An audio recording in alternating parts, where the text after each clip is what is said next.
Hallelujah. ये परमेश्वर की बहुत अनुग्रह की बात है कि अभी हम गीत भी गा रहे थे कि मौत से है बचाया तूने, पूरे वर्ष बचाता रहा, हर एक दिन बचाता रहा। हालेलुया। हालेलुया। नुकसान नहीं होने देता है क्योंकि हम उसके वारिस हैं। हालेलुया। और वारिस को जब नुकसान होता है तो बाप को बड़ी ठेस पहुंचती है। आमीन। आमीन।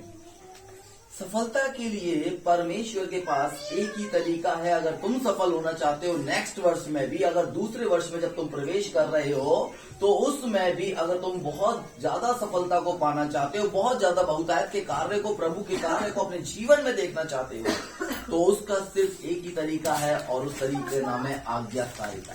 हालेलुया। हालेलुया। हालेलुया। हालेलुया। मैं एक वचन पढ़ना चाहूंगा आप लोगों के लिए, आप लोग भी निकाल सकते हैं, आप लोग मेरे लिए पढ़े ताकि मैं उसमें से कुछ आपको आशीष की बातें बताने पाऊँ। लूका 5 अध्याय उसका 1 पद से लेकर 11 पद तक पढ़ेंगे, जल्दी से पढ़ेंगे, कोई भी जल्दी से निकालेंगे। जब परमेश्वर का वचन सुनने के लिए उस पर भीड़ पड़ती थी हालेलुया। और वह गंधरस की झील के किनारे पर खड़ा था, तो ऐसा हुआ कि उसने झील के किनारे 2 नावें लगी हुई देखी और मछुए उन पर से उतरकर जाल धो रहे थे। मैं आप ये सब का इस दृष्टांत को जानते होंगे क्योंकि उसकी हेडिंग ही है प्रथम चेलों को बुलाया जाना। हालेलुया। हालेलुया। लेकिन प्रथम चेलों को बुलाए जाने पर एक बहुत बड़ा वाक्य घटा वहां पर। हालेलुया। हालेलुया। और वो जो वाक्य था वो एक ऐसा वाक्य था जिस पर किसी का भी गौर बहुत कम जाता है। आपका गया होगा, प्रभु का धन्यवाद। हालेलुया। हालेलुया। लेकिन जब मेरा गौर परमेश्वर वहां ले गया तो मैं वहां पर एक चीज को सीखा। हालेलुया। और परमेश्वर ने वहां सिखाया कि जब परमेश्वर देख रहा, यीशु मसीह देख रहा था और यीशु ने देखा 2 लोग नाव पर से उतर के जाल को धो रहे थे। हालेलुया।